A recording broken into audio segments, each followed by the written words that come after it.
মা আমি কি দেখতেছি? কি হলো? মানে কেমনে কি? কি কেমনে কি? আমার বউ এত সুন্দর কেন? আমি তোমার বাপ মার কাছে একটা মেয়ে চাইছিলাম বিয়ে করার জন্য।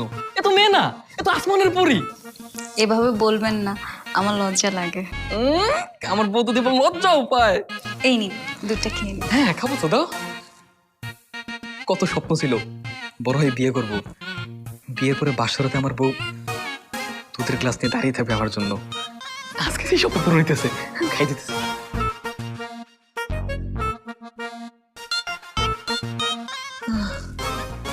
আমার বউ, বউ, ও বউ, বউ, এই কে কে কে কে বউ। তোর মা হারামজাদা। কয়টা বাজে হ্যাঁ? প্রতিদিন তুই বলদের মতো শুয়ে শুয়ে ঘুমাচ্ছিস আর ঘুমের মধ্যে বউ বউ বলে চেঁচাচ্ছিস। তোর লজ্জা করে না? না লজ্জা করে না, লজ্জা তো তোমাদের করার কথা।